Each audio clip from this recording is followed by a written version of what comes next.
Senator from Oklahoma.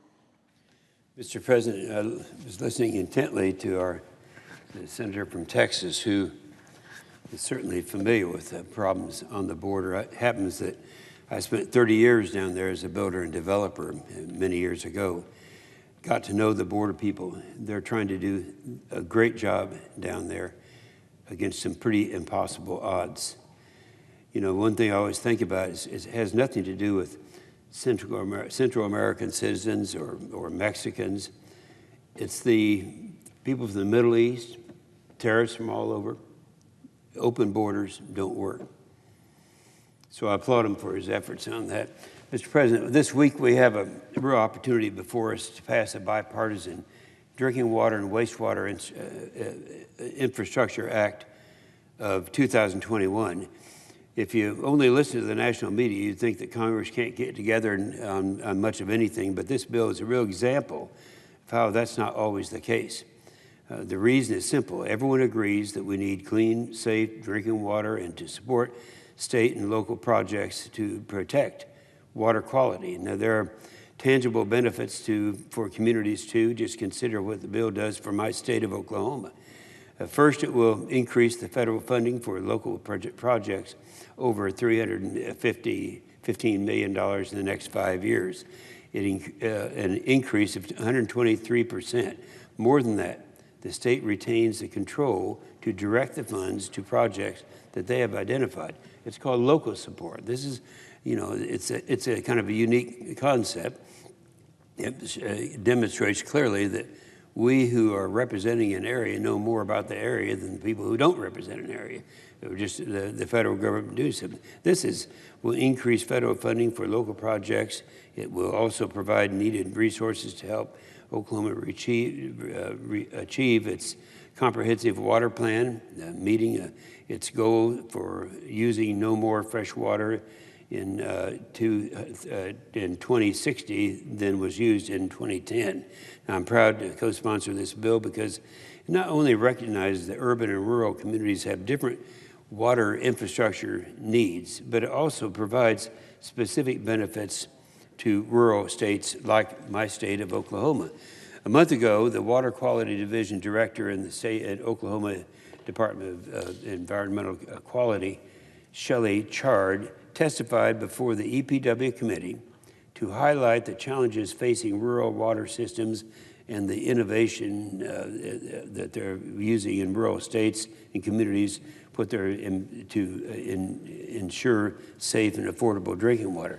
She highlighted the need for assistance to small rural states in complying with government regulations, and this bill does that by giving small and rural states access to federal funding and assistance in complying with government regulations that are often more burdensome and overbearing for them.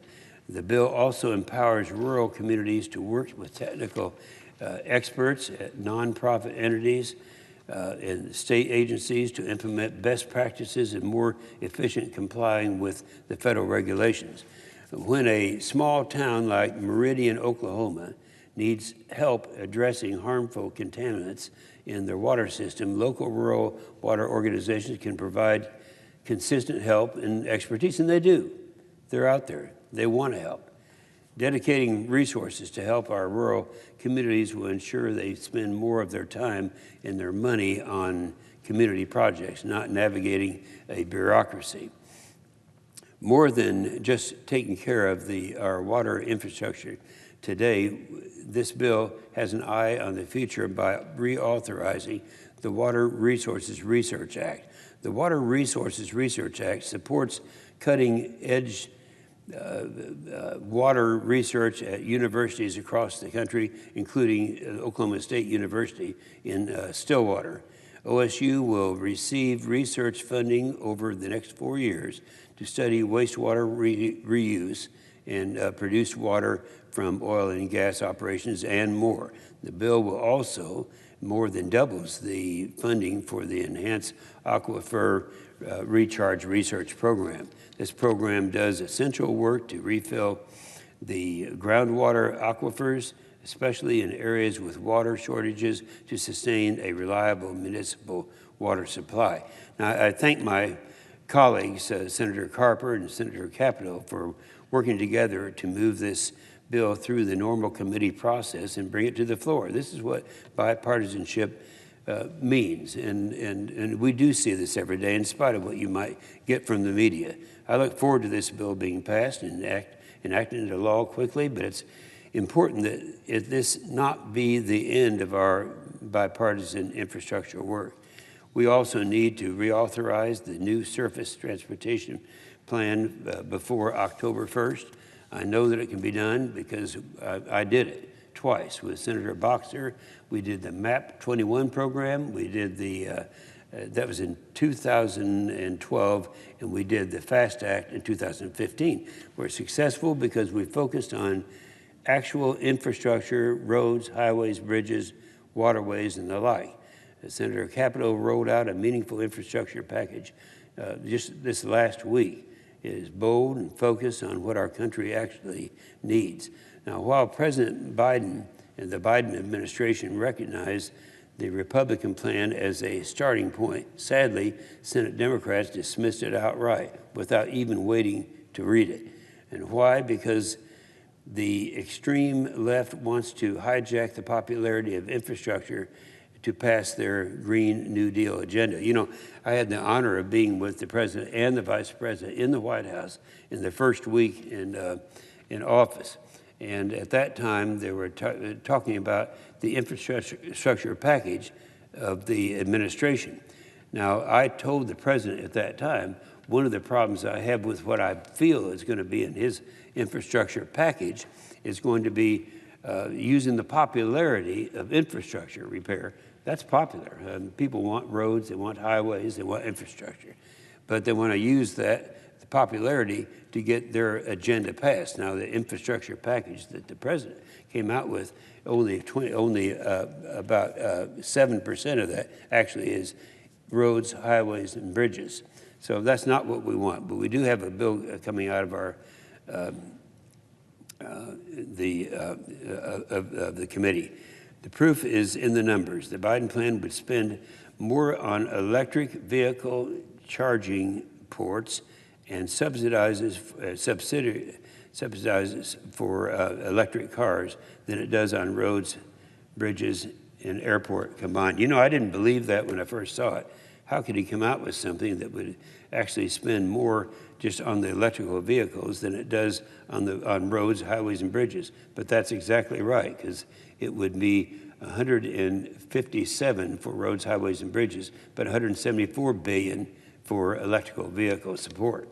And this sounds familiar to you. That's because it is. Remember then President Obama's America Recovery Plan that was supposed to be a massive investment in infrastructure with shovel-ready jobs. Well, less than 5% of that bill went into infrastructure. The rest of the $800 billion went to finance the Obama climate agenda, and I guess history really does repeat itself because that same thing is happening today. And worse, it trades responsible pay for methods with a tax and spend approach.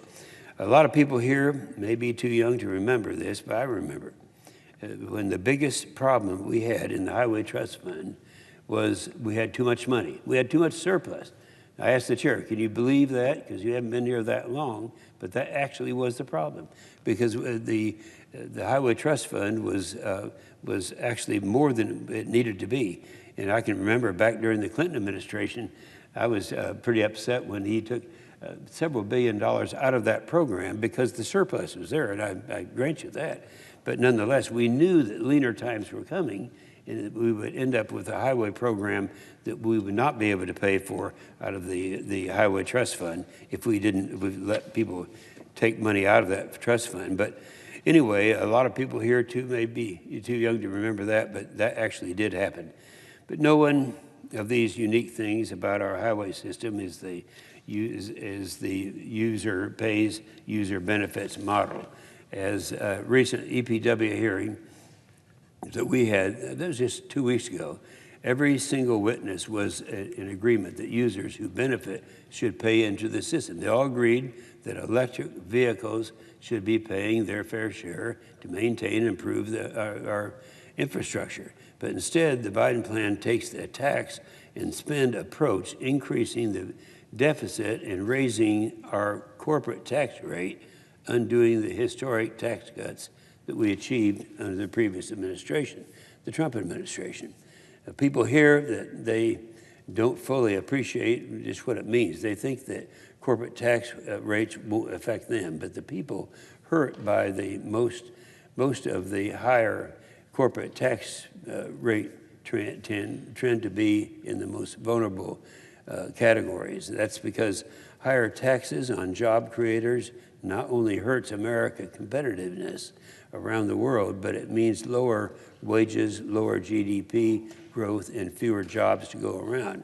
In fact, the nonpartisan CBO found that 70% of the savings businesses got when they lowered the corporate tax rate in the Trump tax cuts went straight to worker wages. And the Biden plan would undo that very successful program.